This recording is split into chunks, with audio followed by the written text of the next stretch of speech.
Hello friends, ఎప్పుడైనా గమనించారా? కొన్నిసార్లు మనం ఎందుకు అంత ఈజీగా సరే అని చెప్పేస్తాం. మనల్ని అంత సులభంగా ఒప్పించే శక్తి అవతల వాళ్ళకెక్కడ్నుంచొస్తుందబ్బా? రండి, ఈరోజు మనం ఈ ఇంట్రెస్టింగ్ విషయం వెనుక ఉన్న చిన్న సీక్రెట్ ఏంటో తెలుసుకుందాం. ఒక్కసారి ఆలోచించండి, మనందరికీ ఇలాంటి అనుభవం ఎదురయ్యే ఉంటుంది కదా. బస్సులో పక్కన కూర్చున్న వాళ్లతోనో లేదా షాప్లో నవ్వుతూ పలకరించే సేల్స్ పర్సన్తోనో వెంటనే ఏదో తెలియని కనెక్షన్ ఏర్పడినట్లు అనిపిస్తోంది. అసలలా ఎందుకు జరుగుతోంది? అయితే దీని వెనక పెద్ద మ్యాజిక్ ఏమీ లేదండోయ్. ఇదొక సింపుల్ సైకలాజికల్ ప్రిన్సిపుల్. దాన్ని ద లైకింగ్ ప్రిన్సిపుల్ అంటారు. సింపుల్గా చెప్పాలంటే, మనకు నచ్చిన వాళ్లకు, అనిపించిన వాళ్లకు మనం చాలా తేలిగ్గా సరే అని చెప్పేస్తామన్నమాట. మరి ఒక వ్యక్తి మనకు నచ్చినప్పుడు మన బ్రెయిన్లో అసలు ఏం జరుగుతుందో తెలుసుకోవాలనుందా? పదండి, మన మైండ్లోకి ఒక చిన్న జర్నీ చేసి వద్దాం. మనకు ఎవరైనా నచ్చినప్పుడు మన బ్రెయిన్ ఏం చేస్తుందో తెలుసా? అదో చిన్న షార్ట్కట్ తీసుకుంటుంది. ఫస్ట్ స్టెప్, వాళ్ల మీద మనకు తెలియకుండానే నమ్మకం పెరిగిపోతుంది. ఆ తర్వాత వాళ్ల మీద ఏమైనా డౌట్స్ ఉంటే అవన్నీ తగ్గిపోతాయి. ఇక ఫైనల్గా లాజికల్గా ఆలోచించే శక్తి కొంచెం తగ్గిపోయి వాళ్ళు చెప్పేదానికి మనం ఈజీగా ఒప్పేసుకుంటాం. ఈ మొత్తం ప్రాసెస్ మొదలవడానికి కారణం ఒకే ఒక్క చిన్న ఆలోచన. అదేంటంటే, ఈ వ్యక్తి మంచివాడిలా ఉన్నాడు.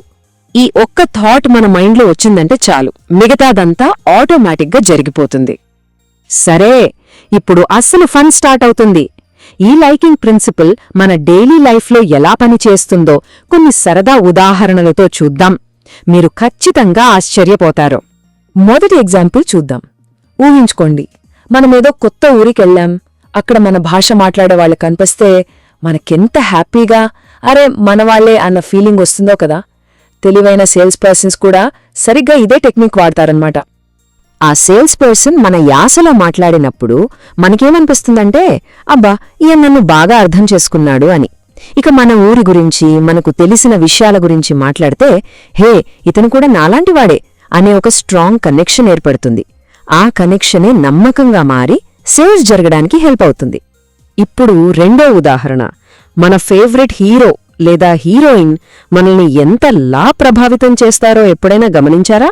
మన హెయిర్ స్టైల్ నుండి మనం తాగే కూల్ డ్రింక్స్ వరకు అన్నింటిలో వాళ్ల ఇంపాక్ట్ ఉంటుంది. ఇక్కడే కంపెనీలు భలే తెలివిగా ఆలోచిస్తాయి. మనకు ఆ సెలబ్రిటీ మీద ఉన్న ఇష్టాన్ని అప్పుగా తీసుకుని దాన్ని వాళ్ల ప్రాడక్ట్కు యాడ్ చేసేస్తాయి. అప్పుడు మనం ఏమాత్రం ఆలోచించకుండా నా ఫేవరెట్ స్టార్ వాడుతున్నారంటే ఇది ఖచ్చితంగా మంచిదే అయ్యుంటుంది అని నమ్మేస్తాం. ఇక మూడోది మనందరికీ బాగా తెలిసిన ఉదాహరణ, సోషల్ మీడియా ఇన్ఫ్లుయెన్సర్స్. వీళ్లు మనకు అస్సలు పరిచయం లేకపోయినా రోజూ మన ఫోన్లలో కనిపించే ఫ్రెండ్స్లా ఫీల్ అవుతాం కదా. వాళ్లు రోజూ కంటెంట్ పెడుతూ మనతో ఫ్రెండ్లీగా మాట్లాడటం వల్ల ఈ పర్సన్ నాకు బాగా తెలుసు అనే ఫీలింగ్ కలుగుతుంది. వాళ్ల పర్సనల్ లైఫ్ గురించి షేర్ చేసుకున్నప్పుడు వాళ్లు నిజాయితీగా ఉన్నారని నమ్ముతాం. అందుకే వాళ్లు ఏదైనా ప్రోడక్ట్ గురించి చెప్తే అది ఒక బెస్ట్ ఫ్రెండ్ ఇచ్చిన సలహాలా అనిపిస్తుంది.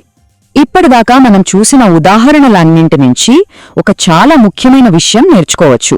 దీన్నే బిజినెస్ వరల్డ్లో ఒక గోల్డెన్ రూల్ అంటారు. ఏంటో అది ఇప్పుడు చూద్దాం. స్మార్ట్ బిజినెస్ల సీక్రెట్ ఏంటో తెలుసా? వాళ్లు ఎప్పుడూ డైరెక్ట్గా అమ్మేయాలని చూడరు. ఫస్ట్ కస్టమర్తో ఒక మంచి కనెక్షన్ బిల్డ్ చేసుకుంటారు. వాళ్లు చెప్పేది ఓపిక్గా వింటారు. ఆ తర్వాతే అమ్మకం గురించి ఆలోచిస్తారు. అయితే వాళ్లు కొన్ని పనులు అస్సలు చెయ్యరు.